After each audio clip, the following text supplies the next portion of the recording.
The Force is light and full of shadows. Before we dive in, check the link in the description if you want exclusive timelines, members-only videos you won't find on YouTube, all on our Patreon. The asteroid does not announce itself. Space does not. What comes first is the percussion, micro-debris striking the facility's outer hull in irregular rhythms, each impact no louder than a fingernail tapped against stone. The plating has absorbed 10,000 such impacts over decades of operation. They have always meant nothing. Until the approach signature appears on the landing bay's passive sensors.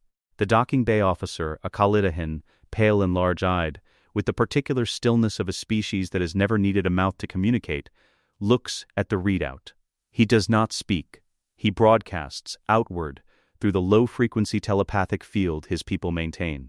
And within 4 seconds, every Kalidahin in the facility feels the shape of what is coming. The landing bay doors open.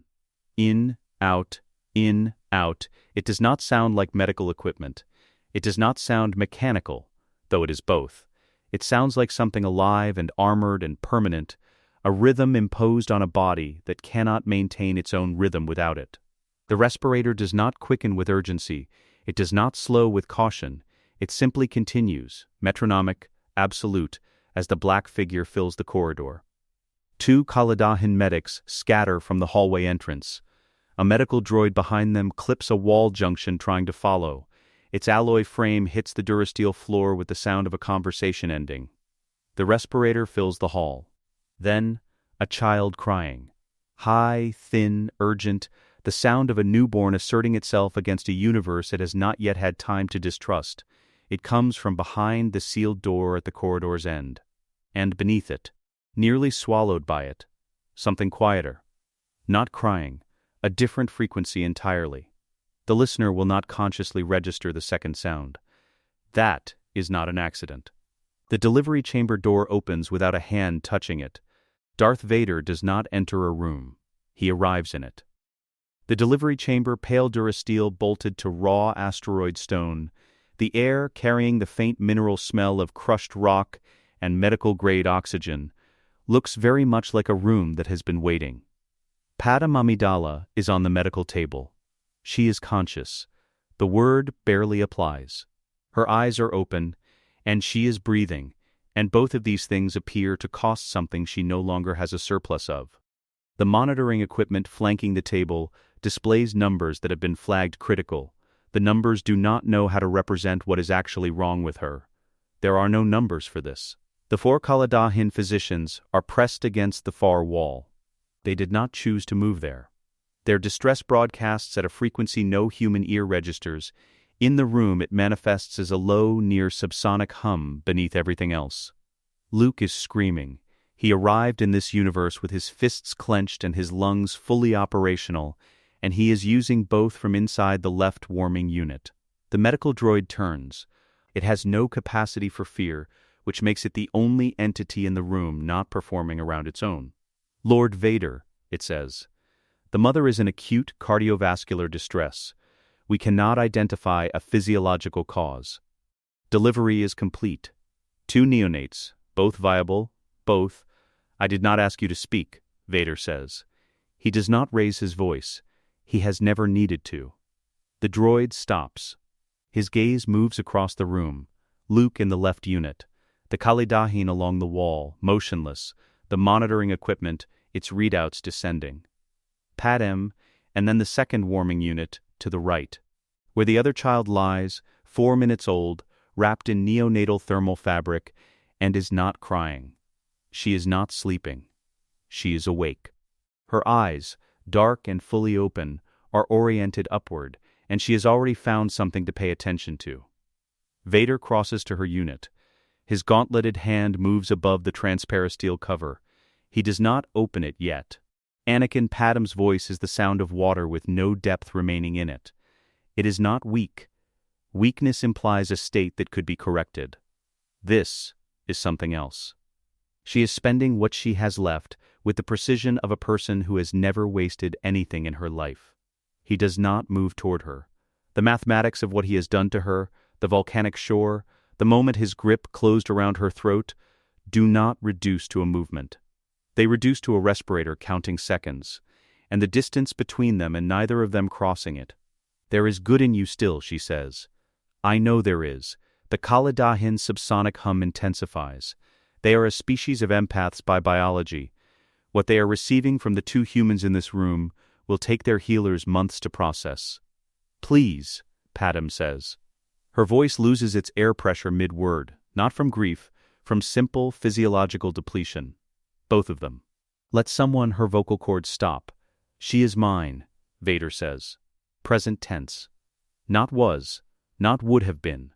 Already claimed, in a grammar that does not leave room for appeal. He opens the unit.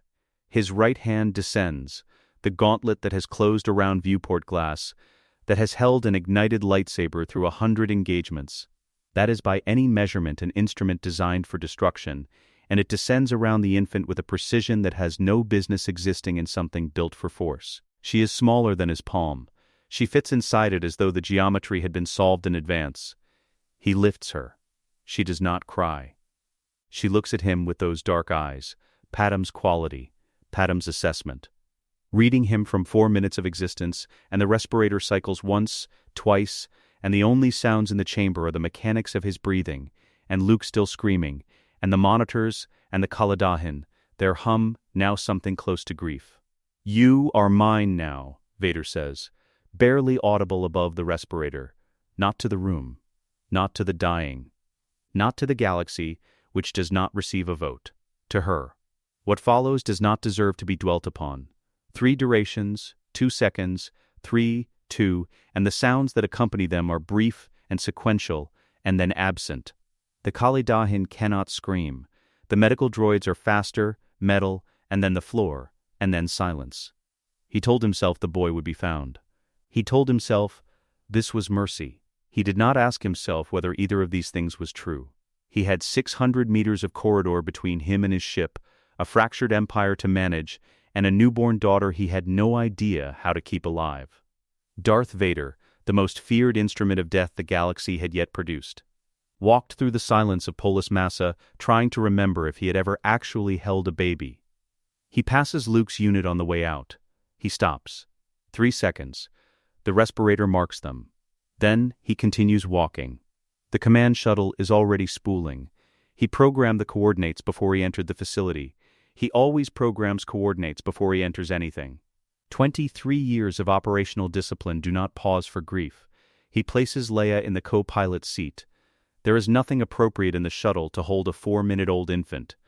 He uses what is available, spare cabling looped into a shallow nest against the seat's curve, cockpit thermal regulation set 3 degrees above standard. She stares through the viewport at the star field with the absolute attention of someone who has been waiting for it. "You will not be soft," he says, not to himself, to her. She is 4 minutes old and he is already telling her how she will be built, because someone has to, and there is only him. The hyperdrive engages. The stars become lines. The fortress does not have a morning.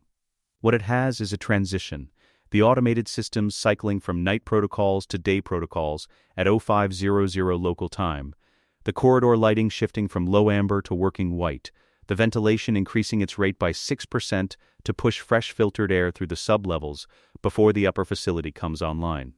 Outside, the sky is what the sky always is, orange and black, lit from below by lava rivers rather than from above by any star.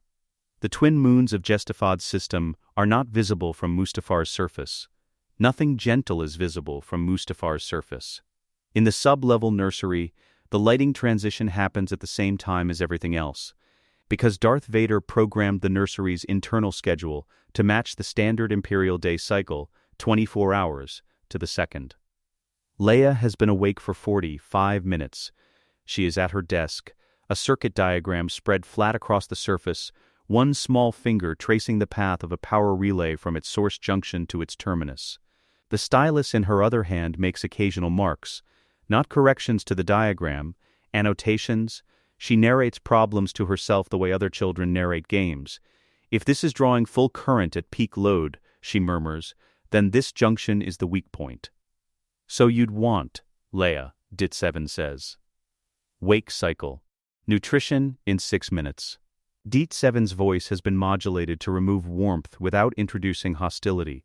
It lands somewhere in between, the sound of a well-maintained machine performing a function it was built for and will perform indefinitely without complaint or enthusiasm. Efficient furniture. I'm already awake, Leia says. She does not look up. A pause. Deet 7 processes this against its biometric feed. Your sleep cycle indicators suggested. I know what my sleep cycle indicators suggest, she says. I can read them myself. Now she looks up, and her expression is the same expression she has worn since she first learned to have expressions. Patient, direct, already 3 questions ahead. Can you transfer the schematic I requested last night? The atmospheric recycler on level 2. That schematic is rated for technical personnel only. Leia sets down her stylus. She folds her hands on the desk with the deliberateness of someone who has decided a conversation deserves her full attention. I am not technical personnel, she says. I am 5. What are you going to do about it? Deet 7 processes this for a duration that, in a biological being, would constitute genuine difficulty. The schematic has been transferred to your terminal. Thank you, 7, Leia says. She picks up her stylus. The volcanic rumble moves through the floor, deep, liquid, constant, the geological voice of a planet in perpetual interior violence. Leia has never known silence that did not have this underneath it. She does not register it consciously. It is simply what the floor does. By the time Red arrives to run the morning technical session, Leia has finished her annotations and stacked the diagrams in the order she intends to address them. Red is an R-series astromech reprogrammed with an educational library that covers engineering fundamentals through Level 6 certification standards. It was, when installed, considered more than sufficient. It whistles a greeting. Leia responds with the specific 2-note whistle she developed at age 3 that means proceed. Red proceeds. Identify the pressure compensation valve in the secondary flow system, it says, projecting the Mark IV atmospheric processor schematic above the desk surface. Leia identifies it inside 2 seconds. Her finger stops on the correct component before Red has fully finished the sentence. Here, she says. But it is positioned wrong. Red's photoreceptor tilts. This was not an expected response. The valve is positioned according to standard installation specifications, it says. Standard installation specifications calculate for standard atmospheric input, Leia says. They did not account for volcanic particulate load. If the primary flow backs up under high ash conditions, which on Mustafar is not an edge case, it is every 3rd day. This valve fails before the bypass can open. The whole system goes into pressure lock. She draws a line across the schematic with her finger, tracing the failure cascade.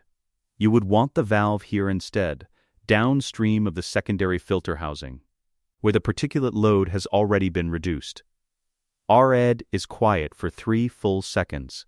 This is, for an astromech running standard processing cycles, a significant pause.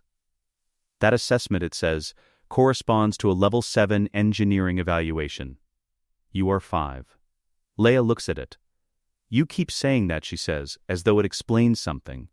Red makes a sound that is not in its standard communication library. It notes the assessment in Leia's educational file, flags it for transmission to Lord Vader's secure data queue, and continues the session. The Fortress knows Vader is coming before any instrument registers his approach. It is not mystical, it is architectural. The automated systems receive his command shuttle's if signal 14 minutes out and begin pre-warming protocols, the hyperbaric suite cycling to his calibrated pressure, the turrets shifting from active patrol to standby, the sub-level lighting adjusting to his preferred operational settings. The whole building leans toward him, the way a compass leans north. In the nursery, Leia feels it differently.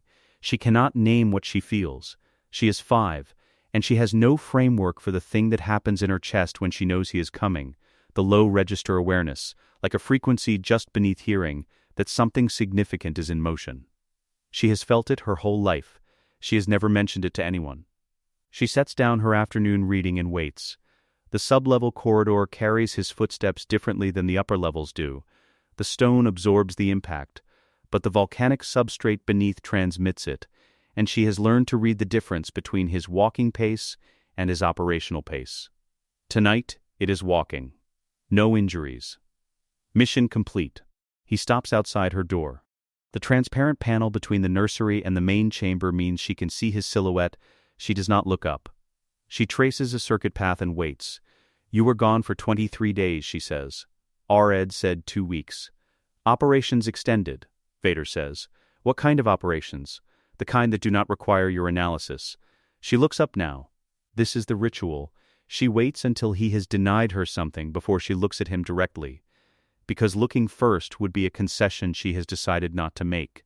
She studies the angle of his helmet, the set of his shoulders, the slight variance in his respirator rhythm that tells her whether he is tired or undamaged or carrying something that did not go as intended. Tonight, undamaged. Outcome nominal. One variable he did not anticipate resolved.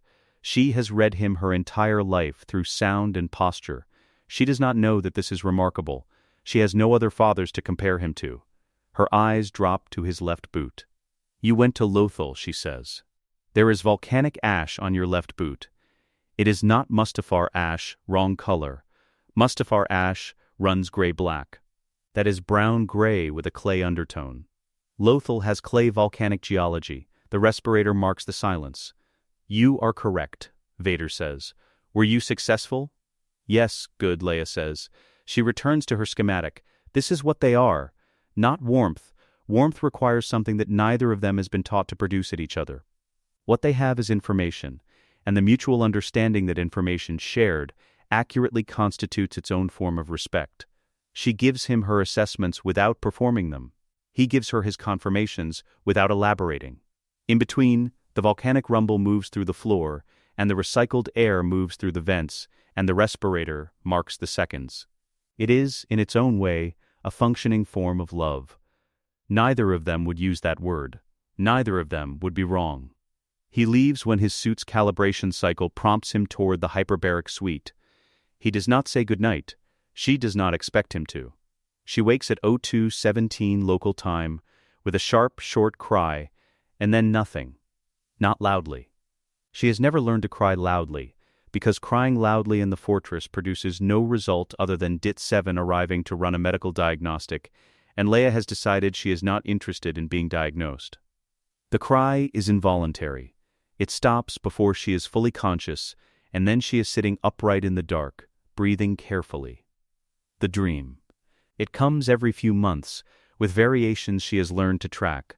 A desert, not Mustafar, something different, dry rather than volcanic, with fine pale sand rather than black basalt. A sky with 2 suns, both yellow, both present simultaneously, painting the desert in flat, merciless light. And a boy. Her age, approximately, running across the sand dunes towards something she cannot see. His arms out for balance, laughing. She does not know him. She does not know what the 2 suns mean. She does not know why her chest does the same thing during the dream that it does when she knows Vader is coming. That low register frequency. That sense of something significant. She presses her fists against her eyes until the image recedes. She does not wake DIT 7. She does not tell Vader in the morning. She files it. She gives it a location in her memory, a specific shelf, a specific order, and she notes 3 characteristics: desert, twin suns, boy, recurring, source unknown. She will return to it when she has more data. Leia lies back down in the dark with the volcanic rumble moving through the floor beneath her. The recycled air pressing gently through the vents, and somewhere beyond the transparent panel, the slow mechanical breathing of the only parent she has ever known.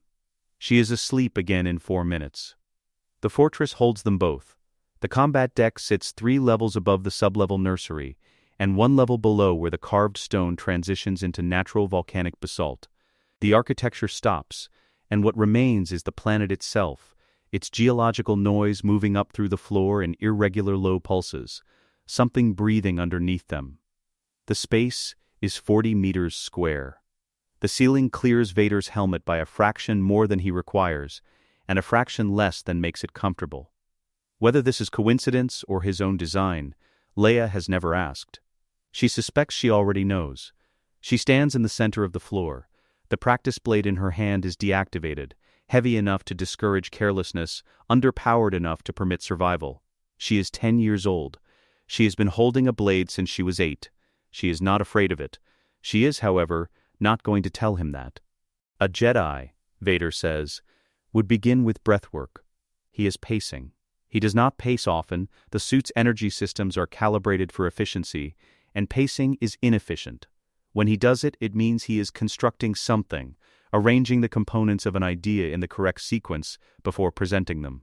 With meditation, he continues. With the calming of the mind. You will not do this. You will begin by understanding why calm is a liability. Leia considers this, because if you are calm, she says, you are slow. No, he stops. Because calm requires that you have already decided what is happening. The Force does not inform your assumptions. It informs your senses. Assumption and sense are not the same thing. She turns this over. So how do I learn the difference? By being wrong, Vader says, until you are not. He activates the training droid. The Mark II DEET combat unit is faster than her. This is the first thing she learns, and she learns it in the first 4 seconds of the first session, when the droid's strike arc covers the distance between them before she has finished registering that it has moved. The practice blade connects with her left arm. The impact is not soft. She stumbles, catches herself, and the droid resets to its starting position with the mechanical indifference of something that has no investment in the outcome. Vader says nothing from the elevated platform. The second session is worse, because she thinks she has understood the first one. She comes in aggressive, which the droid's Achani combat subroutines are specifically designed to punish. It punishes her 3 times in 45 seconds. The third impact takes her off her feet. The floor of the combat deck is basalt. It is not sympathetic about it. She gets up. The droid resets. Vader says nothing. This is how it goes for 3 weeks. The sound record of those sessions would not be clean. It is the crack of a practice blade connecting with forearm, shoulder, ribs, the specific hollow report of impact on a body that has not yet learned to brace correctly. It is the breath knocked out of her on the bad ones, the involuntary grunt she cannot suppress, and has stopped trying to suppress because suppressing it wastes energy she needs for the next exchange. It is the mechanical hiss of the droid resetting, identical each time, indifferent to how many times it has already done this. She falls. She gets up. The droid resets. Vader watches. He does not offer corrections during sessions. He does not offer anything after them. He watches with the attention of someone collecting data, and when she asks what she is doing wrong. He says she is not yet asking the right question. She spends the first week trying to be faster. She is not faster than a combat-programmed Mark II. This is not a personal failing. No 10-year-old is. She spends the second week trying to read the attack patterns. They are randomized at the subroutine level. She cannot read them. She spends the beginning of the third week trying to fight better. And then, 3 sessions in, she stops. The droid is mid-approach, running its standard opening sequence, and Leia takes 2 steps backward and does not raise her blade. The droid completes the sequence. She is not where the sequence expected her. It recalculates. The recalculation takes 0.4 seconds.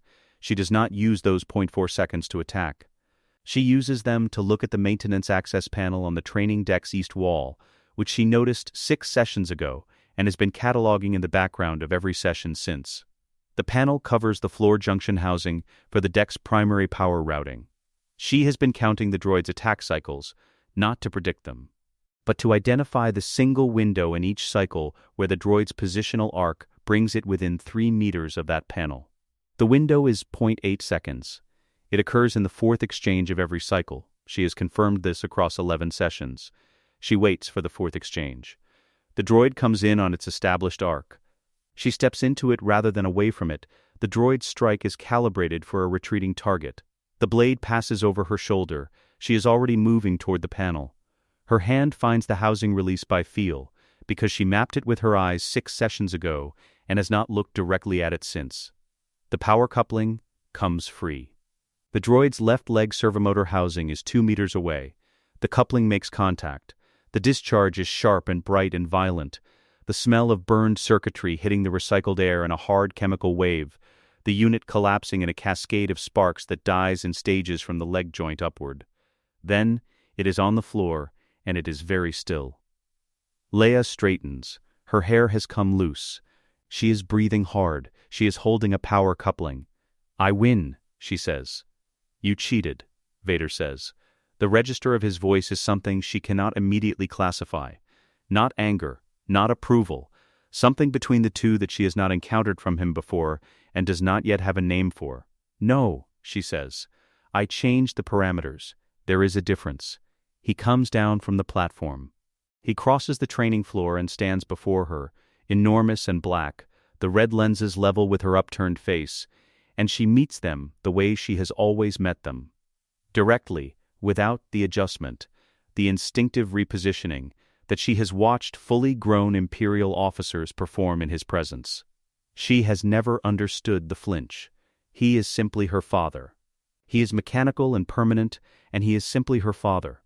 He looks at the droid on the floor, the sparks cooling, the circuitry that will require significant reconstruction before the unit is operational again. He looks at the power coupling in her hand. He looks at her. "Your saber work," he says, "is adequate. It will improve." He gestures, not at her, at the fallen unit. "But this," he says, "is what you are. This is what you will use." "My mind," Leia says. "Your mind. Everything else is secondary." He turns and walks toward the platform stairwell. She watches him go. She has been tracking his respirator rhythm since she was old enough to track anything, cataloging the specific texture of each state, filing them with the precision of someone who understands that her father communicates almost entirely through sound. Baseline, 14.2 breath cycles per minute. Operational exertion, 16.5. Decision states, 13.8. She registers the number now. 13.4. The breath cycles spacing out by approximately half a second from their baseline, a number she has never recorded before.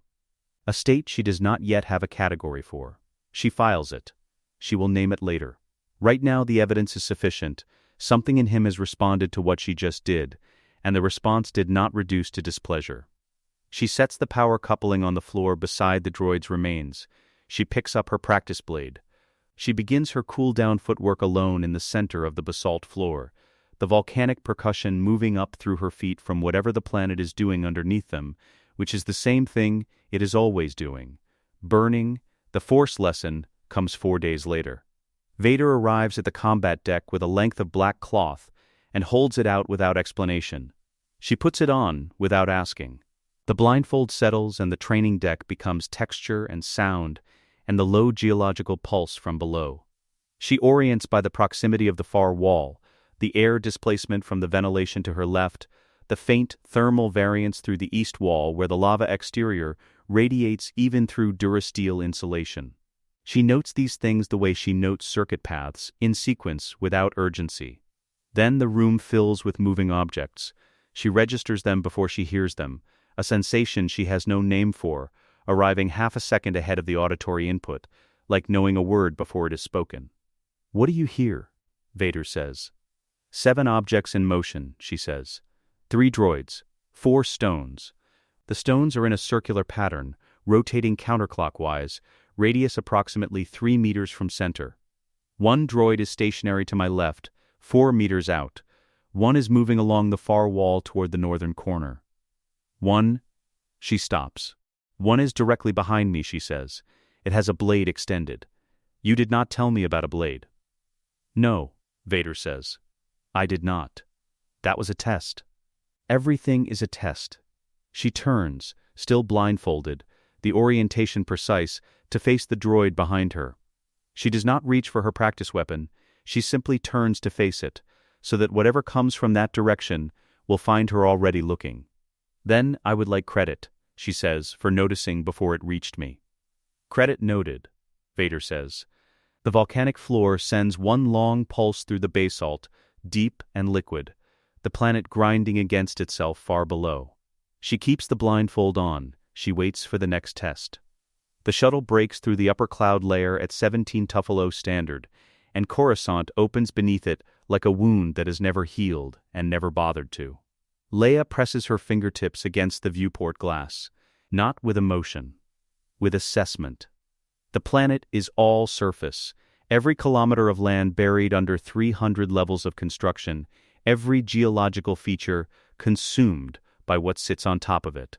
It is a world that has spent centuries compressing itself into this, the seat of an empire, a city without end, a place where power has been accumulating for so long that the air itself seems dense with it. She is 15. She has spent her entire life on a volcanic rock above a lava river. She does not let the scale of it into her face. "You are counting ships," Vader says. He is behind her, standing, because Vader does not occupy seats the way biological beings do. He occupies spaces, and his reflection is visible in the viewport glass alongside the sky lanes below. "There are a great many of them," she says. "Do not count ships. Count lanes." The flatness of someone delivering operational doctrine verified through decades of evidence. Lanes tell you power structure. The private lanes nearest the palace core are reserved for Senate rank or above. Count who is using them. She counts. 4 seconds of silence. "Grand Moff Tarkin has a lane," she says. "Moff Herod. Admiral Ozzel, a beat. There are 3 shuttles in the restricted zone with no registration markings. Those 3 belong to the ISB, Vader says. They are always present, always unregistered. This is not a failure of your intelligence. It is a deliberate statement." What statement? That they do not need to tell you where they are. She watches the unregistered shuttles hold their position in the restricted lane, steady, unbothered, announcing themselves through their refusal to announce themselves. "So the unregistered part is the message," she says. "Now you understand Coruscant," Vader says. The shuttle descends. She wore the gray gown once before today, 3 days ago, alone for 4 minutes, to confirm she understood how it moved and what it permitted in terms of range of motion. Then she hung it and did not think about it again until this morning. It is deep gray with structured shoulders, cut in the silhouette of Coruscant court fashion, but stripped of its accumulation of detail. No embroidery, no visible insignia, no ornamentation that signals effort. Vader approved the design. She understands why. In a room full of people wearing their ambitions on their clothing, wearing nothing is its own position. She does not mention that she practiced moving in it. He would approve, and she finds she does not need his approval of every preparation. Only the significant ones. The reception hall of the Imperial Palace carries sound the way expensive rooms carry secrets. Everything travels farther than the speaker intends, arrives at angles no one anticipated, mixes with the ventilation undertone and the percussion of glassware, and the specific click of polished boot heels on polished stone. It is the sound of powerful people performing confidence at each other in a room designed to make confidence feel like its own reward. She walks through the entrance at Vader's right side, not behind him, beside him. She noted the positioning in the shuttle and understood its function immediately. Beside means claimed. Beside means relevant. Beside means the room should already be forming a question before anyone has said a word. This is how Vader operates in social architecture. Not with speech, with geometry. The geometry lands. The reaction is not audible. That is precisely what makes it register. The room does not shift. It absorbs, and then continues, except that every calculation being run by every person in it has just incorporated a new variable. A heavy-set man in Moff's uniform approaches from the left. His voice carries the cadence of someone who has not been wrong in a room he controlled in a very long time. "Lord Vader," he says, "I see you have brought a guest." "My ward," Vader says. "Yes, Leia Tarvak, is it?" He says Tarvak with the slight flattening of a man who has looked up the name and found it insufficiently interesting. "The Sir Carpus orphan?" The word orphan arrives with something underneath it. Not cruelty. Moff Havrath is too experienced for visible cruelty. Something more precise, a categorization. A ceiling installed in the phrasing before the conversation has properly begun. Leia speaks before Vader has drawn breath to respond. "Lord Havrath," she says. 4 months of practice in her voice, 4 months of recorded Senate sessions run through her personal terminal late at night, studying the frequency of a particular kind of authority, the kind that does not announce itself before it arrives. Yes, though I notice you directed that question to the person standing beside me rather than to me directly. Havrith blinks. You assumed I would not speak unless addressed, she says. Her tone remains pleasant throughout. It is a weapon she has discovered works best when it does not look like one. Most people make that assumption about orphans from the Outer Rim. A pause of exactly one heartbeat. Most people make that assumption about me once. The room does not react. The room is too experienced to react. But the sound catches it anyway, the micro-redistribution of weight across the reception floor, the pause in the ambient vocal register that lasts no more than a second and a half. The collective recalibration of a room full of trained political operators performing the specific silence of people who have registered something and are still deciding what it means. Havrith excuses himself within 3 minutes. Vader gave her a data chip, raw intelligence, financial irregularities, private communications, documented indiscretions. Personal facts that have never appeared in any official record. Every significant person in this reception reduced to the specific contents that constitute leverage. She memorized it in 6 hours. She has been sorting the contents into operational categories ever since. 3 Moffs in this room present a structural problem for Vader. They have been cultivating direct relationships with Palpatine's inner circle in ways that, if developed, will create reporting chains that bypass his command entirely. He cannot address them directly.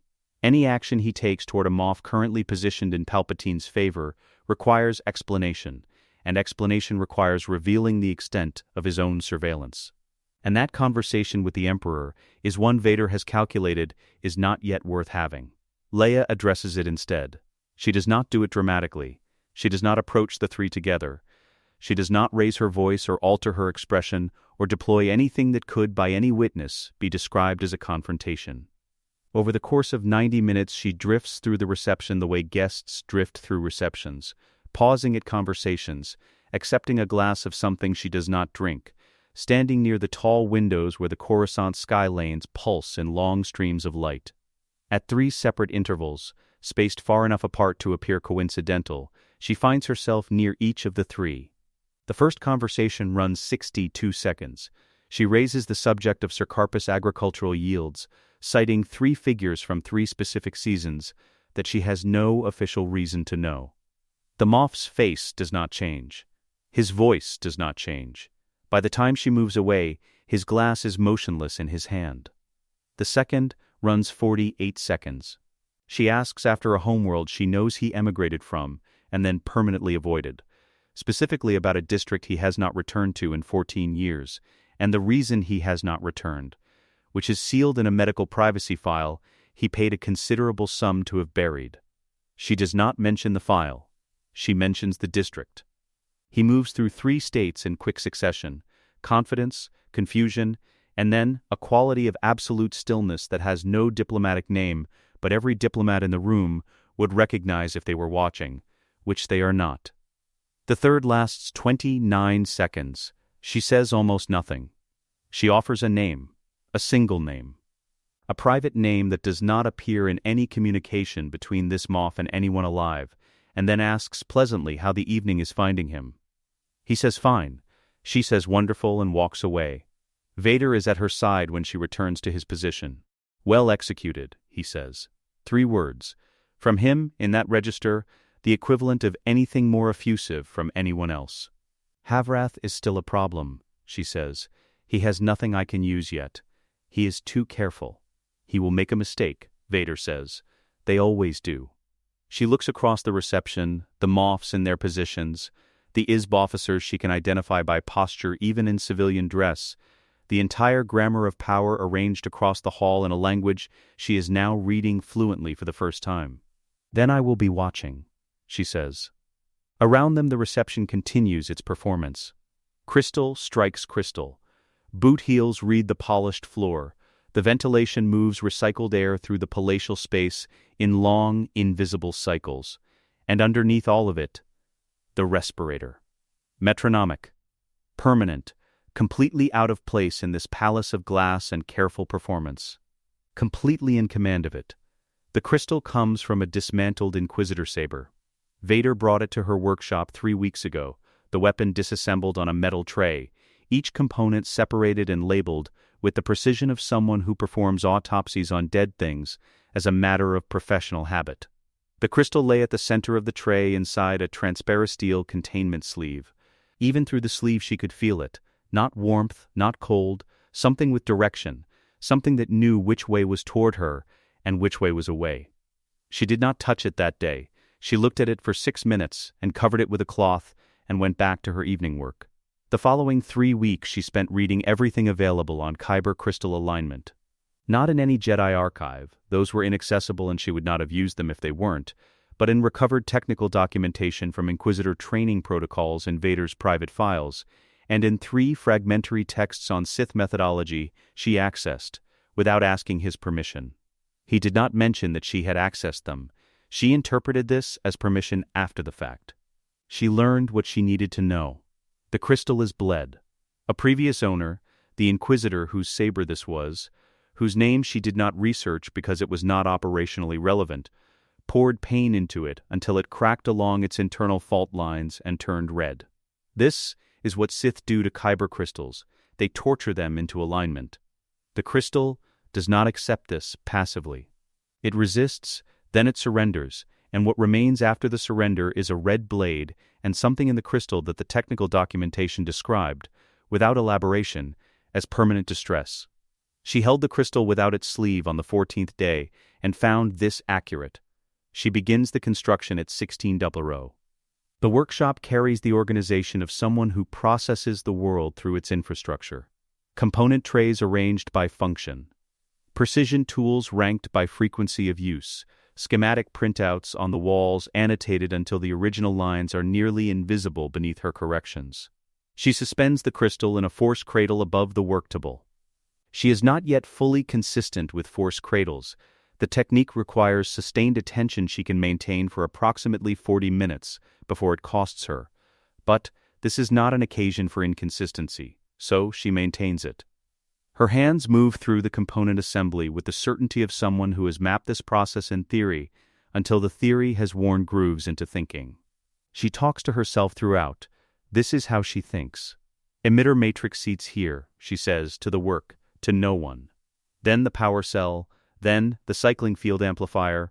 No, the amplifier goes after the primary housing is closed. Otherwise the crystal cannot seat properly against the field when the housing, she adjusts, corrects, continues.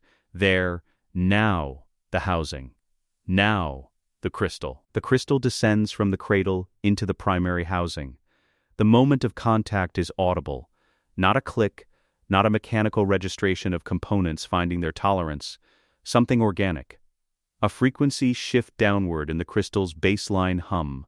The sound of something settling into a space and finding it wrong. She does not stop. I know, she says quietly. It is not quite right yet. Give me time. 3 hours pass. She works through them without tracking them, the way she works through most things, by entering the problem far enough that the part of her mind monitoring elapsed time goes quiet. The volcanic floor sends its intermittent pulses up through the chair legs and along her spine, and she does not register them as anything other than the planet conducting its own business. She reaches the crystal alignment at hour 4. This is the step the technical documentation called the critical junction, where the Force user must impose their alignment on the crystal, pouring pain and rage into the fault lines until the crystal commits to red, or, in the theoretical alternative she found in the fragmentary Sith text, where a user of sufficient light-side connection runs purification current through a bled crystal until the red bleeds out and what remains is white. She knows what she is before she begins. She has always known. She is neither of these things, which means this step will either fail or produce something that has no precedent in the documentation she has read. She reaches into the crystal with the Force. The crystal reaches back. Not with acceptance, with recognition. 2 incomplete things, finding each other's frequency in the dark. She pushes her alignment into it. Not rage, she does not have the uncontrolled quality of rage that originally bled this crystal, but something colder and more deliberate, something that has been building since she was 5 years old and first understood that she lived on the most hostile surface in the outer rim, and it had not managed to kill her yet. She pushes that in. The crystal resists. She pushes harder. The red does not leave. It does not deepen either. "You do not want to be red," she says at hour 9.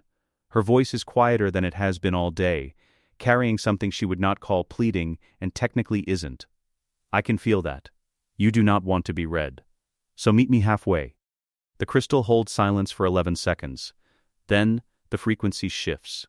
Upward, not resolution, a question. The acoustic equivalent of something in the dark lifting its head. "There you are," she says. She ignites it for the first time at 03:30 local time. The sound is wrong. Not broken, wrong the way a word spoken simultaneously in two voices is wrong. Technically coherent and immediately unsettling. The blade starts on 2 frequencies and resolves into one, imperfectly, the resolution audible as a slight instability at the outer edge of the plasma field. The color is white with rose underneath it, and at the core, visible when the blade is at full extension, when the light catches it from a specific angle, a red ghost that pulses like a heartbeat. Something still in there that has not finished deciding. She holds it. The pink-white light covers her face. She is 16 years old, and she has just built something that has never existed before. And she knows this, and what she feels about it is not pride, it is the specific satisfaction of a problem that has resolved correctly after sufficient work. The force pulse from the blade's activation moves outward through the workshop walls, through the Asalamiri suppression field. She feels it go, and she knows immediately what that means. Vader is on his feet before the echo fades. She hears him through the stone. His movement has a specific percussion when he is moving fast toward disturbance rather than toward threat. And she has had 16 years to learn the difference. The workshop door opens without a hand touching it. He stands in the frame. The red lenses take in the blade. That crystal was not fully bled, he says. "I know," she says. "It is also not purified." "I know." He crosses the workshop. He stands before her, the blade between them. The white-pink light throwing shadows that shift with the plasma fluctuation, and he studies it with the attention he reserves for things that require genuine assessment rather than mere acknowledgement. "What color would you call that?" he says. "I would call it mine," she says. The respirator marks the silence. The Inquisitors, he says, will recognize an incomplete purification. They will know it is not a dark blade. Then we do not let them see it. And when they do, she deactivates the blade. The workshop returns to standard white lighting. The schematic printouts reassert themselves on the walls. She sets the saber on the workbench with the same precision she used to set down a power coupling on the combat deck floor 6 years ago. When they do, she says, they will not be alive long enough to report it. He says nothing. He does not need to. 2 days later, the fifth brother comes to Mustafar. He arrives in a tie advanced without advance notice, which is itself data.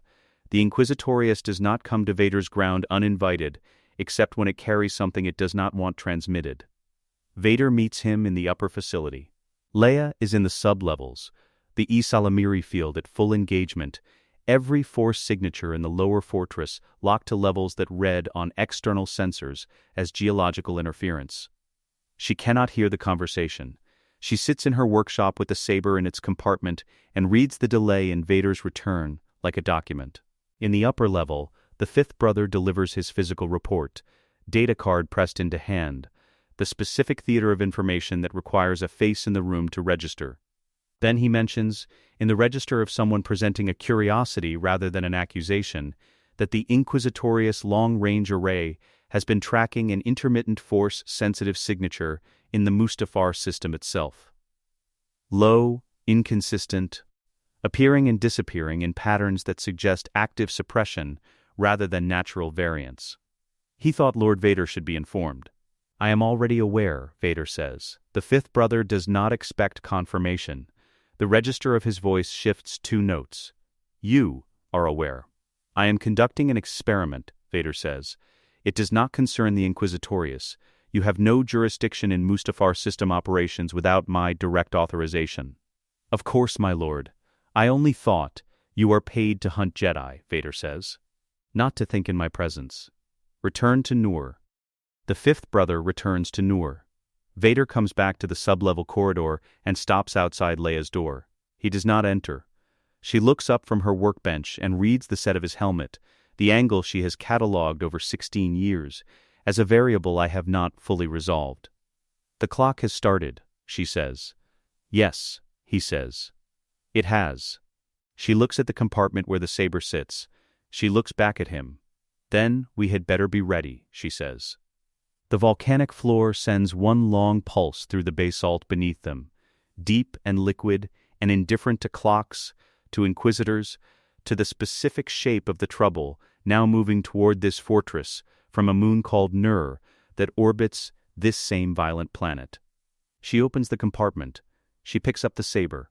She begins her footwork drills alone in the workshop, the blade unlit, her hands memorizing the weight of something she built from the wreckage of someone else's darkness. Something that, against all documented precedent, decided to meet her halfway. The arbitration is never quiet.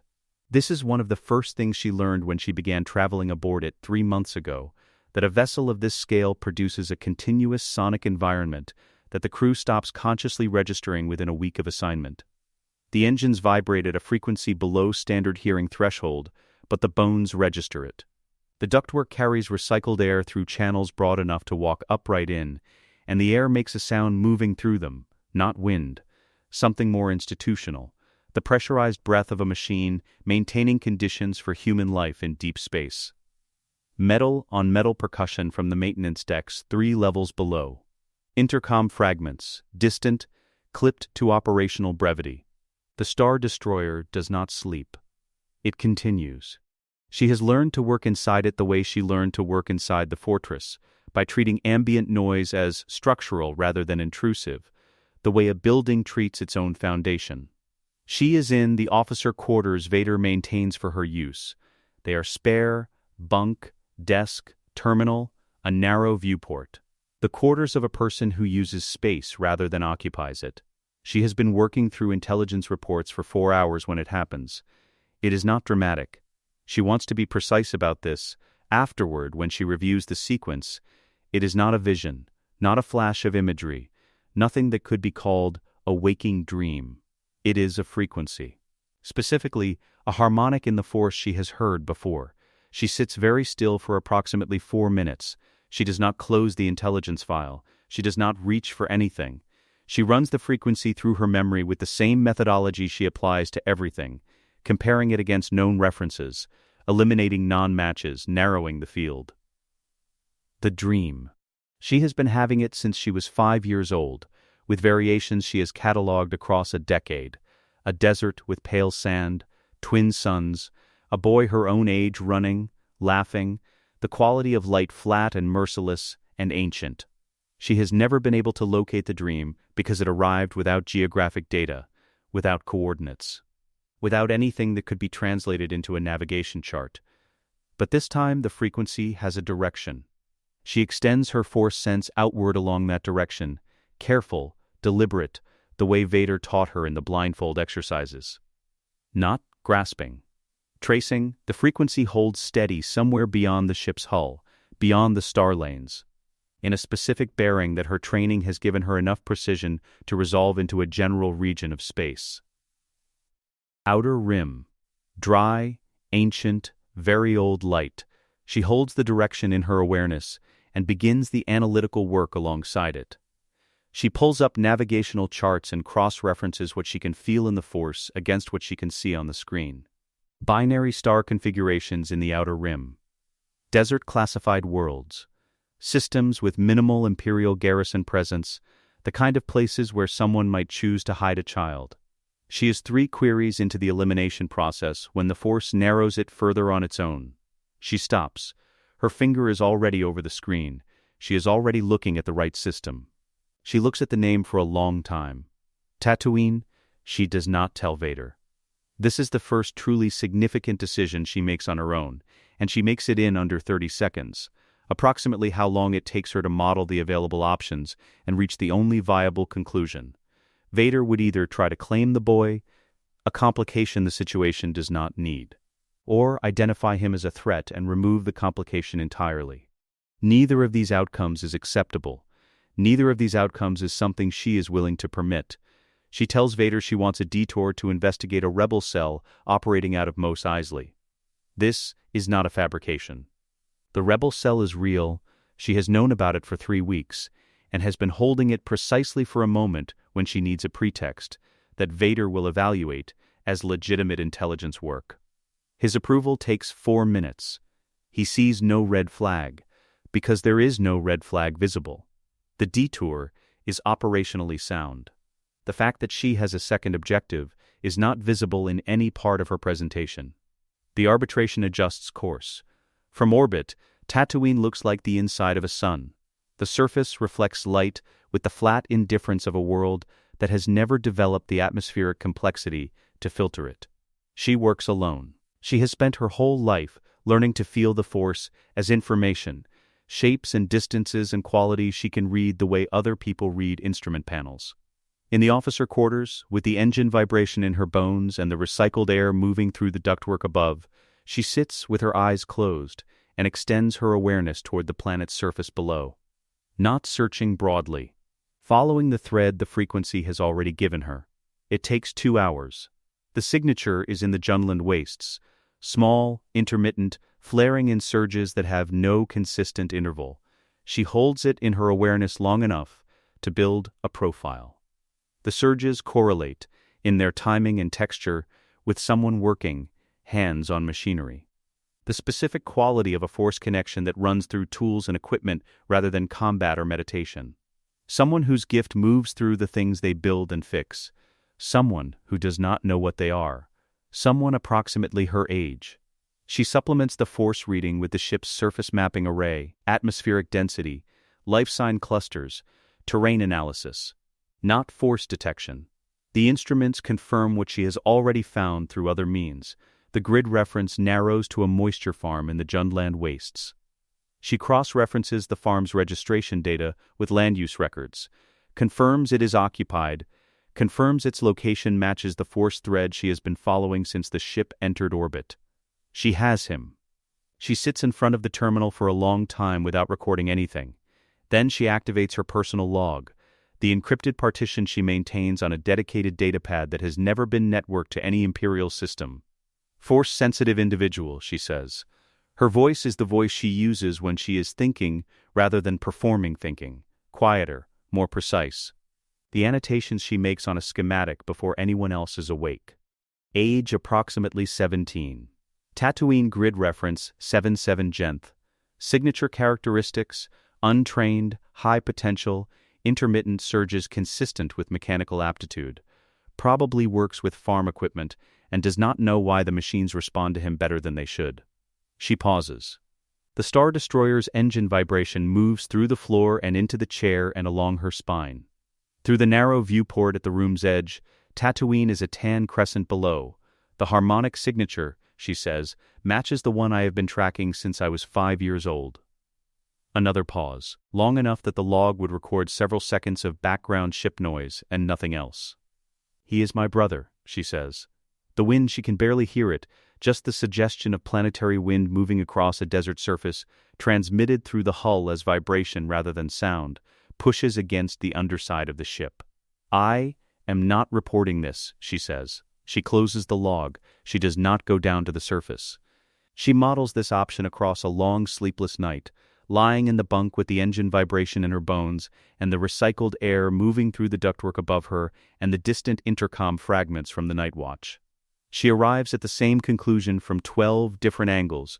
Going down to the surface accomplishes nothing that can be operationally justified, and risks everything that cannot be operationally replaced. She does not know what she would say to him. She finds for the first time in her operational life that she has no prepared language for a situation. This is itself data. She does not tell Vader.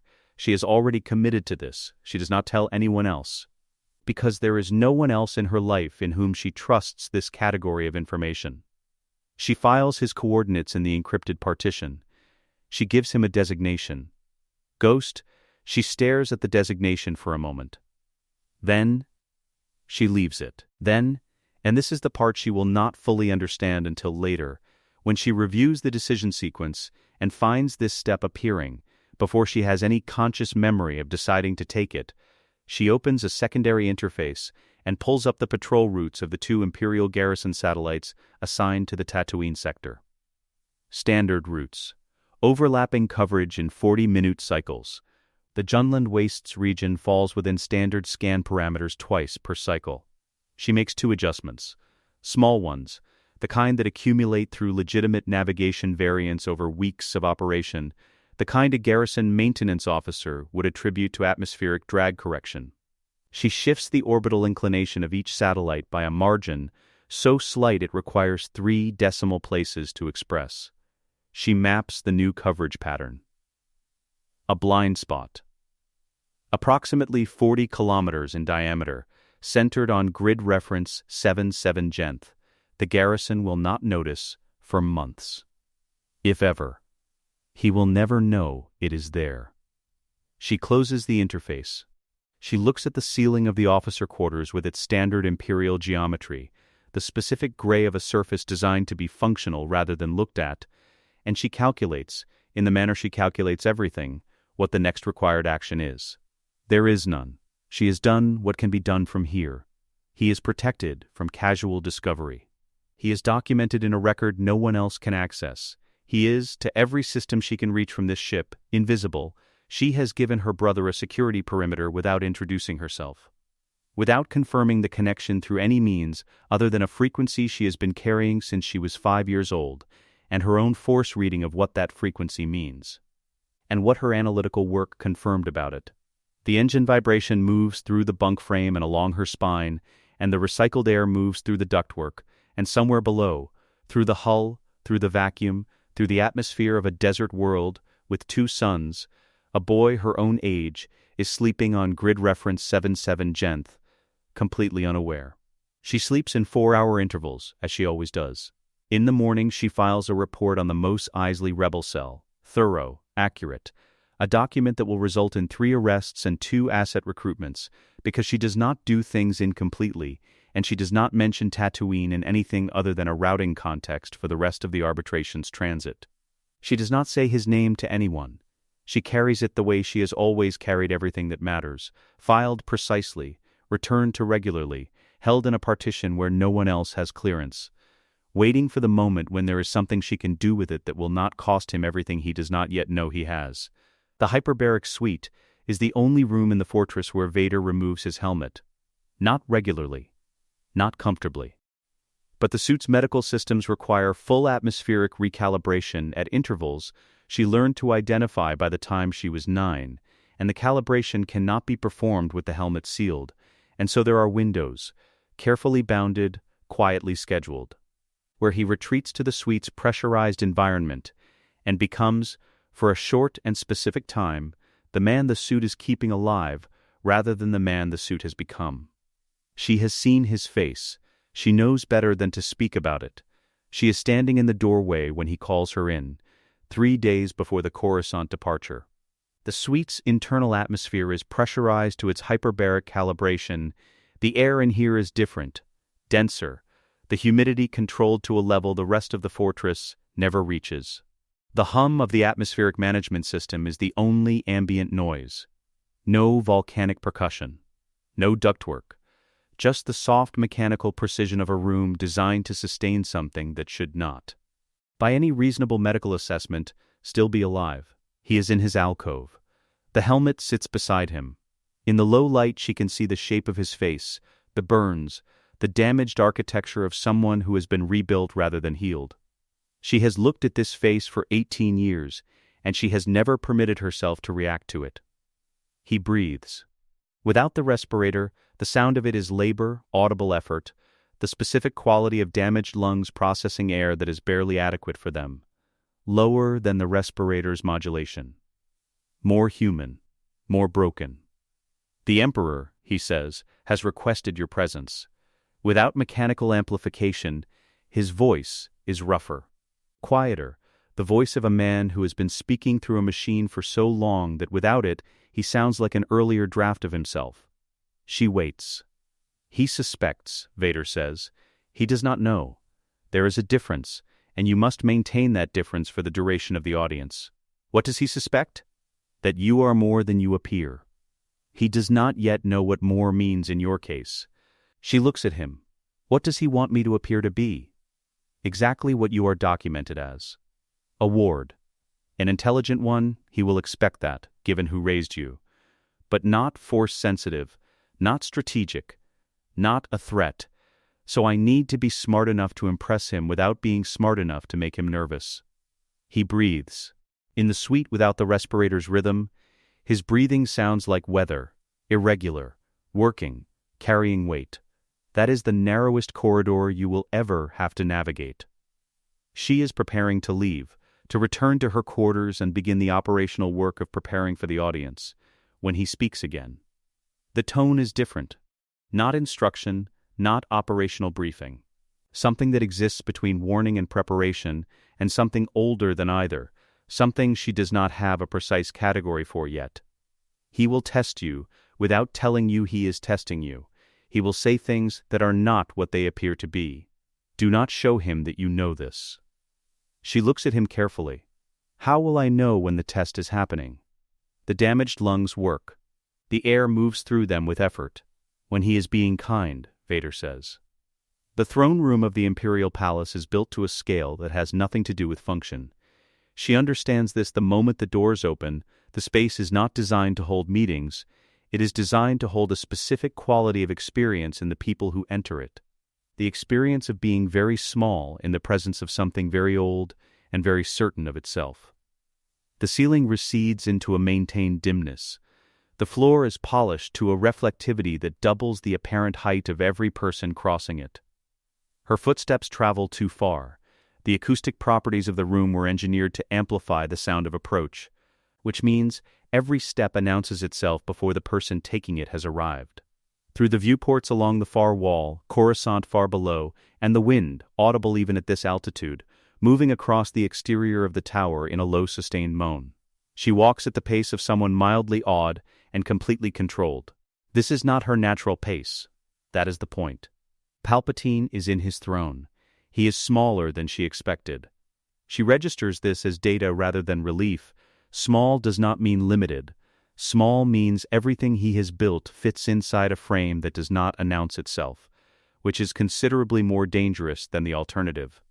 He rises when she enters. Deliberate. She files it. "My dear child," he says. His voice is what the room has been waiting for. Aged, silk, smooth, warm, carrying a richness that makes every word sound considered and personally meant. This is the voice of a man who has been listened to for so long that he has learned to make listening feel like a gift he is giving rather than a resource he is extracting. "I have heard so much about you. Come sit, tell me about Mustafar." A pause containing something structurally identical to grandfatherly warmth. "Tell me what it was like to grow up in such a unique environment." She sits. She arranges her face into the expression of someone who has been asked a question she finds unexpectedly touching. She begins to talk. She tells him about the volcanic view from the upper levels. She describes it as beautiful, specifically, and lets a quality of quiet wonder into her voice that is not technically dishonest, because she has found the lava rivers beautiful, in the sense that she has found all-powerful and indifferent things beautiful. She describes her studies with a self-deprecating precision that presents her engineering work as the passion of a clever girl rather than the systematic development of an operational toolkit. She is generous with detail, the droid's teaching methods, the technical exercises, the specific satisfaction of a schematic that resolves cleanly. While she talks, she reads him. He is not listening the way people listen when they are interested. He is listening the way people listen when they are measuring, the angle of his attention shifting subtly when she mentions anything technical, the quality of his stillness changing by a degree she has to work to detect when she mentions the force sensitivity calibrations used in her early education droids. 3 times in the first 6 minutes he returns to the subject of her pattern recognition abilities, framing it each time as admiration. The admiration is a probe. She lets it land as admiration. "Darth Vader tells me you have an exceptional mind," Palpatine says. "Perhaps exceptional enough for Imperial intelligence." She laughs. It is the laugh of a girl who is genuinely flattered and slightly overwhelmed, calibrated to land at precisely the pitch of someone who has not spent 3 months mentally preparing for this exact moment. "Your Majesty?" "I'm afraid I'd be a disappointment," she says. "I'm good with technical puzzles. Politics and intelligence work seem far more complicated than engineering schematics." The smile enters his voice before it reaches anything visible. How refreshing. A young person who understands their own limitations. Here, just here, measured to the fraction, she lets one true thing surface. Not performed, not calibrated. Simply allowed to pass through the careful architecture of her presentation, the way a frequency passes through a suppression field when the source is strong enough. "I've found," she says, "that it's the limitations I can't see that are most dangerous." Palpatine is still for a moment. She does not look at him during the moment. She looks at her hands in her lap, at the reflective floor, at the middle distance, the practiced visual grammar of modest self-reflection. She lets him look at her while she is looking at nothing. He is deciding, she knows, whether this is the statement of someone very clever who has accidentally revealed depth, or the statement of someone who has calculated exactly how deep to appear. She has calibrated it to read as the former. Whether he accepts the calibration is the question she will not have an answer to until she is out of this room and still breathing. "Well said," he says at last. "You will go far, my dear. Vader has done well by you. He has been very generous, Your Majesty," she says. She exits the throne room with her spine exactly straight, and her hands settled in her lap, and the expression of someone who has been gratified by an imperial audience, and is still processing the scale of the space. She holds all of this until she is in the corridor, and the throne room doors have closed behind her, and she has taken 3 steps along the polished floor toward the lift. Then she takes one breath that is not performed, and does nothing with her face for exactly 4 seconds. Then she continues walking. In the shuttle, Vader is already waiting. He stands rather than sits. The respirator has resumed its metronomic rhythm, the helmet back on, Darth Vader reassembled, and the sound of it fills the small cabin with its familiar count. She takes the seat across from him. "Well?" he says. "He suspects the Force, not the lineage. I gave him clever but limited. He bought it." "You are certain?" "No," she says. "I am approximately 80% certain, and given that I am still breathing, that seems adequate." "He will not stop watching," Vader says. "I know. We have time. Not much." He looks at her for a long moment. The respirator marks the seconds between them. "What did he say to you," Vader says, "that will not appear in the summary you will write?" She looks at him. She considers, not whether to tell him, but how to frame it with accuracy. "He asked whether I ever sensed things other people didn't," she says. "He called it intuition. He said it very gently, as if it were a compliment." "And you said?" "I told him I read a great deal of technical literature and it makes patterns easy to spot." A pause of 1 second. Then I laughed. "Good," Vader says. The shuttle lifts from the palace platform. Below them, Coruscant fills the viewport. Its millions of lights running in every direction to every horizon. An entire civilization arranged in layers of obedience around the building they have just left. She looks at it for 1 moment. Then she opens her datapad and begins drafting the summary. The wind is the first thing. Cloud City exists at the specific altitude where Bespin's atmosphere transitions from breathable to not, a narrow band of acceptable pressure and temperature that the city's engineers have been exploiting for decades. At this altitude, wind is not weather. It is structural. It moves through the covered walkways and open promenades with the consistency of a river, and the city's architecture acknowledges it. The walkways carry a specific echo quality because they are open on 3 sides to a sky that goes down for thousands of kilometers before it becomes something other than sky. She steps off the transport, and the wind takes her hair immediately. She does not fix it. She files the sensation alongside the rest of the sensory data she has been collecting since they broke atmosphere. The specific pitch of the repulsor lift arrays beneath the city's platforms, audible as a very low thrum through the decking, the bite of the air at this altitude, cold in a way that has nothing to do with temperature and everything to do with elevation. She has spent 18 years on a volcanic rock. The cold is new. She catalogs it and moves. The Tabana gas processing facility on level 10 does not cater to investors. The air inside carries the chemical undertone of compressed gas and industrial lubricant. The lighting is functional rather than flattering. The man waiting at the back table looks like someone who arrived early specifically to sit with his back to the wall. She crosses to the table and sits across from him. He looks at her the way people look at things that require rapid recalculation, starting from one assumption, abandoning it mid-process, arriving somewhere else. "You're not what I expected," he says. "I'm told that's useful," she says. "The guy who set this up said you're with Vader's office. I'm Lord Vader's ward." He considers this.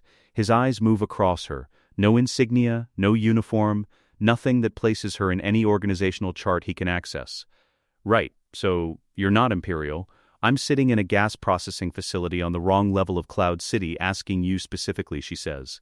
That should answer the question. Han Solo is, she has established through 3 weeks of background research, a man who trusts his own instincts above most other data sources. His instincts are currently registering something he has not previously encountered in a professional context, and his face is doing the specific work of someone who has decided not to show that he is not certain what it is. "What kind of logistics?" he says. "The kind where you move things that don't officially exist, on routes that aren't in Imperial navigation records, without anyone on either end being entirely sure who the cargo belongs to." So, he settles back slightly. "Black market cargo running. I prefer supply chain management for organizations that value discretion." A pause. Then, because he cannot entirely suppress it even when he is trying to, which she noted in his file and is now confirming in person, the humor surfaces in his voice like a reflex. "Right, and what does this discretion-valued organization pay?" "Double your current rate," she says. "Consistent work, no Imperial entanglement for you or your ship, unless you create it yourself. And if I need to know who I'm actually working for?" "Eventually, you will," she says. "Not yet." He looks at her for a long moment. She looks back. She does not fill the silence with anything, because silence is not a problem she needs to solve. He says yes. She knows before he says it that he will, not because the money is good, though it is, but because he is sitting across from someone who has clearly thought through consequences he has not finished identifying yet, and there is a specific kind of person who finds that quality compelling, despite all practical evidence that it should be alarming. She meets 3 more contacts before she leaves Cloud City. None of them are as useful as Han Solo. None of them know he exists. Nar Shaddaa is the opposite of everything Cloud City is. Where Cloud City is built for altitude and light and the specific elegance of something that has figured out how to float, Nar Shaddaa is built for density, layer upon layer of construction that stopped worrying about its own foundation centuries ago. The sound here comes in layers, crowd noise in at least 12 species vocal registers simultaneously, the competing hum of neon lighting in dozens of overlapping frequencies, the background industrial processing of a city that has so much waste output, it sounds like something enormous digesting itself deep below the walkways. She has been here 4 hours when Lando Calrissian arrives at the meeting. He arrives exactly on time. She notes this: most people who want to establish superiority in a meeting arrive late. He is not interested in that particular performance. He is interested in her, which is a different thing entirely and more useful. "Lord Vader's ward," he says, taking the seat across from her with the ease of a man who finds every seat comfortable, because comfort is a decision he made about himself a long time ago. "I've been curious about you since Lord Vader's last communication suggested, very obliquely, that I should make myself available." She keeps her face neutral while she files this.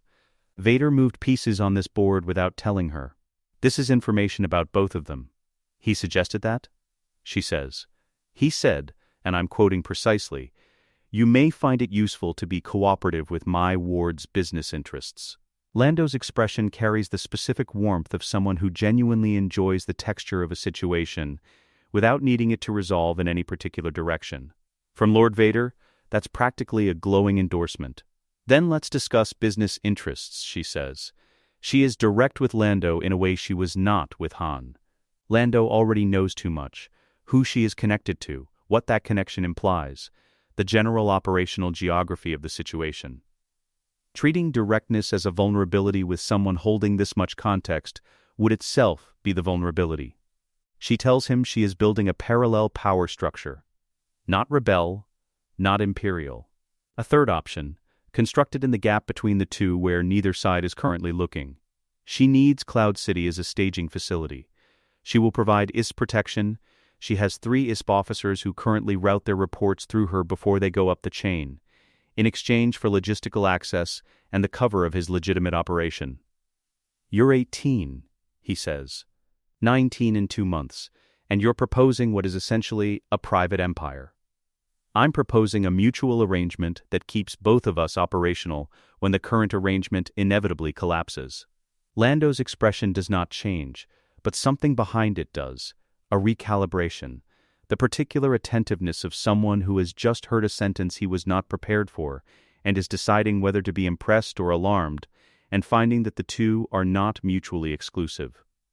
"You think the empire collapses," he says. "I think everything collapses eventually," she says. "The question is whether you want to be inside it when it does, or have a lifeboat ready." The diplomatic smile, the one he arrived with, warm and genuine and telling her absolutely nothing, gives way to something smaller. The real one. It reaches his eyes in a way the other one was never designed to. It is the expression of a man who has just encountered something that meets his actual standard rather than the one he performs. "How soon?" Lando says. "Do you need Cloud City?" By the time she is 19, the inventory reads as follows. 12 disillusioned Imperial officers recruited across 8 months through varying combinations of documented leverage, financial incentive, and what she has privately categorized as ideological persuasion, the specific type that works on people who have been telling themselves for years that they serve the Empire because the alternative is worse, and who require only the presentation of an actual alternative to choose it. 2 of the 12 hold positions in Logistics Command, controlling supply route authorization for 3 sectors.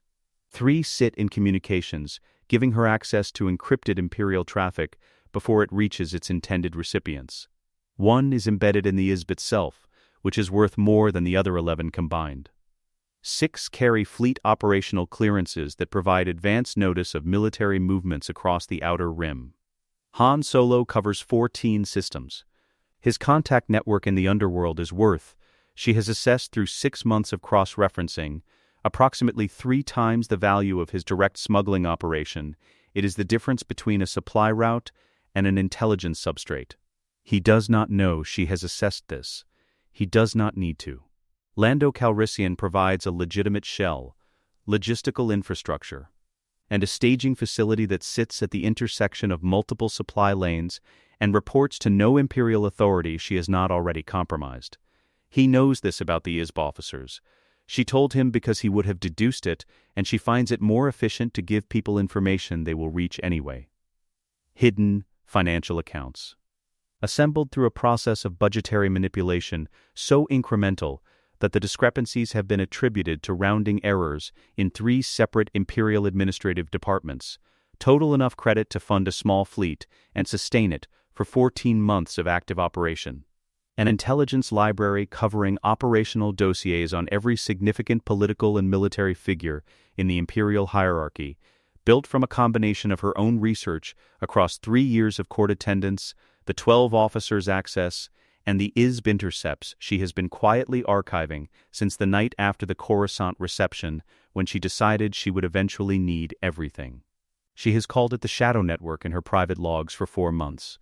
Vader does not know it exists. The Emperor does not know it exists. Han Solo knows his segment. Lando Calrissian knows his. The 12 officers know their own access, and nothing beyond it. None of them know what the full picture looks like from the position she occupies at its center, which is the only position from which the full picture is visible, which is how she intends to keep it. She is 19 years old.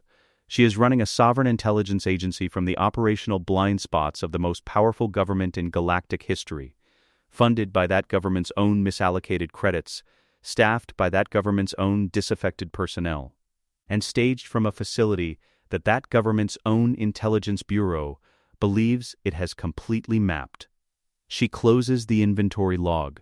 She encrypts it behind 3 separate authentication layers. She opens the next file on the list. There is always a next file. She gets back to work. Palpatine sits completely still for 6 minutes. This is not his normal stillness, the cultivated repose of a man who has learned to make stillness into a performance of power. This is a different quality. The intelligence report is spread across his desk display, and he is reading it not as a document, but as a structural revision of everything he believed he understood about Darth Vader.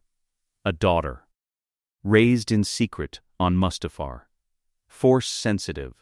Trained, running an unauthorized intelligence network that has been operating for at least 8 months. And the girl sat in this room 8 months ago and looked at him with those dark, careful eyes and told him she was good at technical puzzles. He is not angry. Anger is for people who are surprised, and what he feels is not surprise so much as a specific, cold recalibration of the board. "Prepare the 5-0 first," he says to his aide. His voice is very quiet. A pause, deliberate, weighted, Vader's own legion. Let him understand what is being taken from him. The aide does not respond to this. He writes it down. "I want a full assault package for Mustafar. I want the casualty profile to read as an accident, structural failure, volcanic event. Something geological. And Lord Vader, Your Majesty?" Another pause. The answer lives in the pause. Lord Vader, he says, is free to die defending whatever he was protecting. The message arrives on a channel that has never carried anything before. 6 words. The channel has been dormant for 8 months, established and held in reserve for exactly this. When the signal comes through, she is at a terminal in her Coruscant staging apartment, and she reads it in the half-second it takes for her eyes to complete the line. 5:01 first Mustafar asset burn. She calculates. 37 minutes to the hyperspace window. She does not contact Han. She does not activate any Shadow Network asset. She does not send anyone. She takes a personal shuttle from the Coruscant upper docking ring, and she sends Vader a single uncoded transmission before she breaks atmosphere. "They're coming. 40 minutes. Get below." His response arrives 6 seconds later. A single confirmation character. He was already preparing. She registers this, that he felt the decision before it became operational. That Palpatine's planning carries force weight that Vader has learned to read over decades. She files it and focuses on the flight. She arrives at the fortress 18 minutes before the first Imperial atmospheric fighter does. The 5:01 first comes in 3 layers. The first layer is sound before it is anything else. The specific whine of TIE fighters in volcanic atmosphere. Different from their signature in space, lower and more turbulent, resonating against the canyon walls and the cliff face above the lava river in ways that make the source difficult to locate. The fortress automated turrets engage immediately. The exchanges produce a percussion that travels through the basalt of the cliff itself, felt through the soles of boots, before it is heard through the air. Vader's automated systems handle the first layer. The second layer is different. Boots on basalt, dozens of them, then hundreds. The specific heavy percussion of armored infantry moving across volcanic rock with at ST support, each Walker leg strike landing like a hammer dropped from height. The ground assault comes around the cliff face from the north approach. The direction the fortress's external sightlines are weakest, which tells her that someone with genuine tactical intelligence was involved in the planning. Vader meets the ground assault personally. She does not see this. She is already inside, moving through the sublevels, but she hears it through the fortress walls and she knows it by its sound, the snap hiss of his red blade activating. And then the sustained percussion of combat that is entirely one-sided, heavy impacts, deflected blaster fire, the specific crack of bolts redirected into durasteel and stone rather than absorbed by armor. The force working as blunt instrument, which has a sound too, the sudden relocation of large objects, the compression wave of something moving too fast for its mass, the abrupt ending of mechanical systems that were operational 1 second and are not the next. He walks toward them. She has never seen him fight, but she knows this about him without needing to. These are his soldiers, she knows it, and somewhere behind the helmet, he knows it too. The 5:01 first, the legion that bore his name across 20 years of Imperial campaigns, now carrying orders that end at his death. Palpatine chose them deliberately. The choice was a message. Vader's response is its own message, delivered one deflected blaster bolt at a time. The third layer comes through the lower access tunnels on the eastern cliff face. She is already positioned. 3 Inquisitors, she identified them from the shuttle on approach, reading the TIE configuration, which the Inquisitorius does not vary, moving into the sub-level corridors in standard entry formation. Twin blades spun down to conserve power in the narrow spaces. She knows these corridors. She has known them for 19 years. She has mapped every maintenance access, every pressure junction, every structural gap where the carved stone meets the original volcanic rock. She routes the plasma conduit at Junction 7 before they reach it. The corridor fills with superheated gas in 4 seconds. Not targeted, environmental, filling the space the way gas fills any space, without preference. The formation breaks. 2 Inquisitors pull back, the unnamed one, the newest, the most aggressive. The one who has been trying to prove something since before this assault began, does not pull back. He leaps the conduit junction. She cycles the blast door at the top of his arc. The sound of the mechanism is very brief. Then there is no unnamed Inquisitor. The 7th Sister does not react to this with anything visible.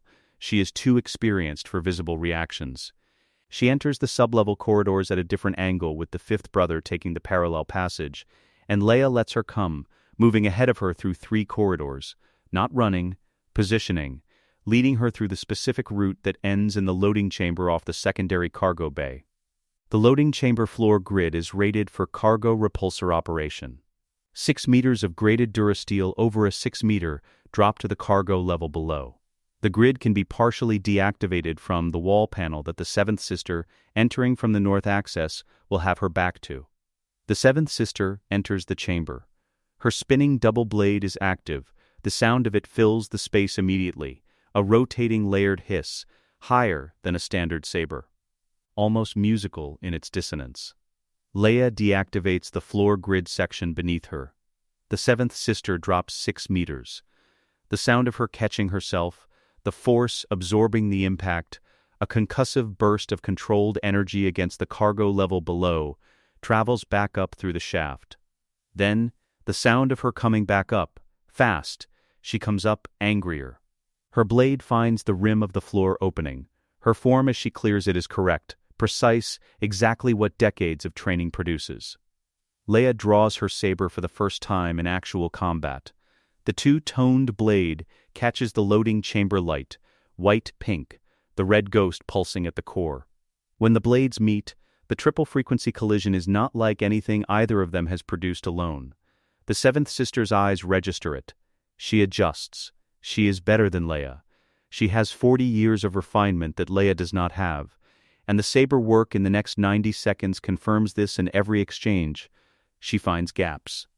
Corrects for Leia's adaptations before Leia has finished making them, drives her back toward the wall in a sequence that is elegant in its completeness. Leia kills the lights. Total darkness. The chamber, the corridor behind it, every sub-level lighting circuit she can reach from the control partition she accessed 4 exchanges ago. 3 seconds of nothing visible. 2 blades humming at their respective frequencies. The 7th Sister's footwork adjusting to darkness, trained, rapid, compensating. Leia does not adjust. She was already navigating by force sense. She has been doing it since she was 10 years old in a blindfold on a basalt training floor. The 3 seconds end. Her blade finds the gap she has been waiting for since the second exchange. The 7th Sister's weapon hits the floor. The atrium is carved from raw cliff rock, lit from below by the lava river visible through the exterior viewport, everything orange and black and moving. She reaches it from the south corridor. At the same moment Vader reaches it from the north, and between them, the 5th brother occupies the center of the space. He is scared. She can hear it in his footwork, the extra pressure on the lead foot that compensates for a fighting stance gone slightly too wide. He has spent his career believing Vader is a force of nature, something to be respected and navigated rather than faced, and the revision of that belief is happening in real time and it is not going well for him. He has no good options. He chooses motion, attacks Vader's flank with his full form, aggressive and precise, buying himself the half-second it takes for Vader to reorient. Leia comes from his right. She does not announce it. She does not hesitate. She spots the gap in the second exchange, the single opening his form produces when his weight is committed to the follow-through on a high strike, and she brings her blade through it cleanly. The fifth brother's weapon hits the floor of the atrium. She steps back. The lava light moves across the walls. Vader's red blade is still ignited, his breathing harder than baseline, the respirator running faster, the war drum rhythm she has heard through walls, but never this close. Fifth brother was a master-ranked inquisitor, Vader says. He was overconfident, she says. Inquisitors usually are. Yes, Vader says. They are.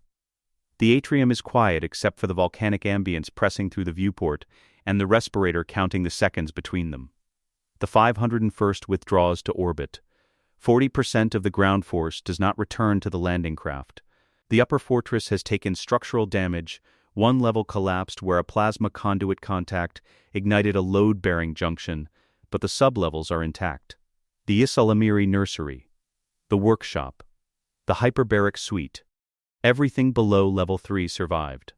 Vader stands at the observation port in the uppermost intact level.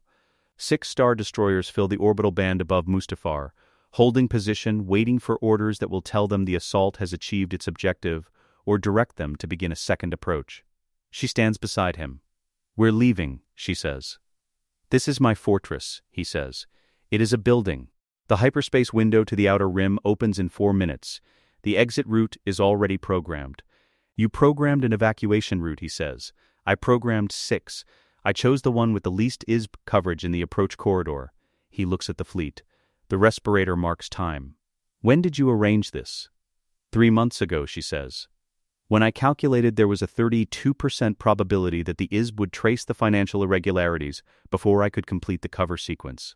You knew this was coming. I knew it was possible. So I prepared. She pauses, not for effect, because she does not do things for effect, but because the next sentence requires the kind of precision she applies to everything. You should also know that I have a ship, crew, supplies, sufficient financial reserves to fund an extended, independent operation. We are not going into exile empty-handed. The respirator. A long pause. The lava river moves through the viewport below them, orange and indifferent. You built a fleet, he says, without telling me. I built a foundation, she says. The fleet is the next step. He turns from the viewport. He looks at her. Not the assessment she has spent 19 years being subjected to, not the calculation of capability or the verification of operational readiness. Something else, something that she does not have a word for yet, and suspects he does not either. 2 people on the same side of a door that is just opened, looking at each other from the same distance for the first time. Recognition. Lead the way, he says. She does. Deep space sounds like this, almost nothing.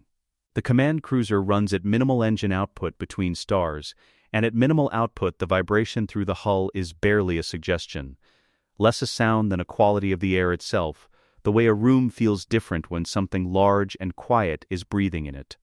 After Mustafar, after the volcanic percussion and the weapons fire, and the structural collapse of the upper fortress, and the respirator counting seconds through a battle, the near silence of the ship between jumps is something she registers in her body before she registers it in her mind. Aftermath, the particular silence of a breath held for 19 years, finally released. Han Solo is waiting at the docking port when she boards the command cruiser. His arms are crossed, and his expression carries the specific quality of a man who heard about Mustafar through secondary channels, calculated what it meant, and arrived without being asked, and is now experiencing the complicated emotional state of someone who did something decent and is not sure whether to acknowledge it. So, he says, you blew up a plan that was working. The plan was always going to end here, she says. I accelerated the timeline. By how much? Approximately 4 months. He looks at her. You want me to say I'm impressed. I want you to check your navigation systems and confirm the unknown region's coordinates I sent are in your computer. He checks. They're in. A pause. Where are these from? Data I recovered from the fortress before we left. Imperial Deep Space Survey files, classified at levels that don't officially exist in any standard registry. There are habitable systems in the unknown regions that no one outside Palpatine's private intelligence has mapped. You're suggesting we go somewhere the Empire has never officially been. I'm suggesting we go somewhere the Empire doesn't admit it knows about, she says. There is a difference. He looks at the coordinates on his screen. He looks at her. He does not say anything else. This is, she has learned, how Han Solo indicates that he has decided to trust something, not with words, with the absence of further argument. She moves past him into the ship. Vader has not left the hyperbaric suite since departure. The crew of the command cruiser knows who occupies that suite. They are professional and efficient, and they move through the corridors nearest it with the specific gait of people who are performing normalcy very carefully. She passes 3 of them on the way and reads the performance in each one. They will adjust. It will take time. She enters without signaling. The suite aboard the command cruiser is a field configuration, smaller than the fortress installation, the atmospheric equipment portable rather than built-in, the low hum of the pressurization system slightly higher in pitch from the smaller containment volume. Vader is in the primary alcove. The helmet is beside him on the equipment rack. His suit undergoing field repair cycling from the battle damage. In the low light his face is visible as suggestion and shadow. She does not look at it directly. She has never needed to. She reads him through other data. His breathing without the machine is effortful, slow and careful, each cycle carrying audible labor. The sound of damaged lungs working hard against air that is adequate, but barely. More human than the respirator allows him to appear. More broken. Your crew is afraid, he says. They will adjust, she says. This fleet is yours, not mine. It is. You built it without my authorization. I built it, she says, because your authorization was not relevant to the problem. You taught me to solve problems with available resources. This was the problem. These were the resources. His breathing. In, out, the labor of it. I taught you to fight, he says. To think. To survive. Yes, I did not teach you to lead. She looks at him directly now. No, she says, quietly, that was Padam. Or her absence. What you showed me, without meaning to show me, about how not to let grief become surrender. The silence that follows is long enough to have weight. His breathing moves through it, slow and human. The sound of what remains of Anakin Skywalker underneath 19 years of black armor and everything the armor has done. She would have called this reckless, he says. She would have called it exactly reckless enough, Leia says. The helmet goes back on. She hears the seal engage, the atmospheric lock, the first mechanical breath of the respirator reasserting its rhythm, the sound of Darth Vader reconstituting itself around the man it contains. The mechanical voice returns, the baseline cadence, the permanent count. Then, lead, he says. I will not stand behind you. I will stand at your flank. That is all I am asking, she says. She gathers them in the command cruiser's briefing room. 47 people across 4 ships, patched in through the communication system, their faces in the grid of the briefing display. The 12 officers, Han at the back of the room with his arms crossed. Lando in a seat near the front because Lando always acquires a good seat. Vader stands behind her left shoulder. She does not ask him to be there. He simply is. She does not use notes. You are all here because you made a decision, she says. Most of you made it before I told you everything, which either means you're very brave or very trusting. And I am not entirely sure which would concern me more. A beat. A few faces in the grid almost do something that isn't fear. The Empire is going to continue, she says. We are not going to destroy it from the outside. We are not strong enough, and I will not spend your lives on a frontal assault that history has already proven does not work. What we are going to do is build something alongside it, something the Emperor's intelligence agencies cannot locate, and his fleets cannot reach. We are going to use the gaps in what he knows, the systems he surveyed and filed as unstrategic, the regions he mapped and decided were not worth claiming. We are going to build there. We are going to be patient. She brings up the navigational hologram. The unknown regions, uncatalogued, vast, a galaxy's worth of space that no standard chart fully explains, marked in blue in the clusters she has spent 3 months identifying from Palpatine's own classified surveys. And we are going to be very, very dangerous to anyone who finds us. From the back of the room, what do we call ourselves? Han's voice. The question is half genuine, half the reflexive need to put a name on a thing so that the thing becomes real to him. She knows this about him now. She pauses. Something moves through her voice in the pause, not her mother's Senate cadence, not her father's operational authority, something that has been forming for 19 years in the space between them and has finally found its shape. We don't call ourselves anything yet, she says. Names are for when you're ready to be found. 3 moments. Then silence. Vader is alone in the hyperbaric suite when the fleet drops into the first unknown region's transit corridor. The suite's atmospheric hum is the only sound. The helmet is on. The respirator counts. He is looking at something on the suite's personal display. A small holographic image, the kind pulled from publicly archived records, the kind that existed in Republic Senate documentation before the Republic became a word people say carefully. A woman with dark braided hair standing on a balcony above a Coruscant skyline. Not a private image. A Senate session record, catalogued and accessible to anyone who knows the name to search. He looks at it for exactly as long as he needs to. Then he closes it. In the Force, across the ship, through 2 corridors and a pressure bulkhead, Leia feels him do this. She does not know what he is looking at. She knows what it means to be that still. She has known since she was 5 years old. She stands at the command cruiser's main viewport. The unknown regions spread before the ship, uncatalogued, unnamed, unowned, by anyone who is currently looking for her. She is 19 years old. She has a fleet of 4 ships and 47 people, and a father who stands at her flank, and a brother she has kept alive from a distance on a grid reference in a Tatooine desert, and a dead mother whose political genius she inherited across the space of never having met her. She presses one hand against the viewport glass. The cold of deep space is in it, transmitted through the material as a fact rather than a sensation. There is no peace in this. There is no home yet. There is only the next move. And she has already thought of it.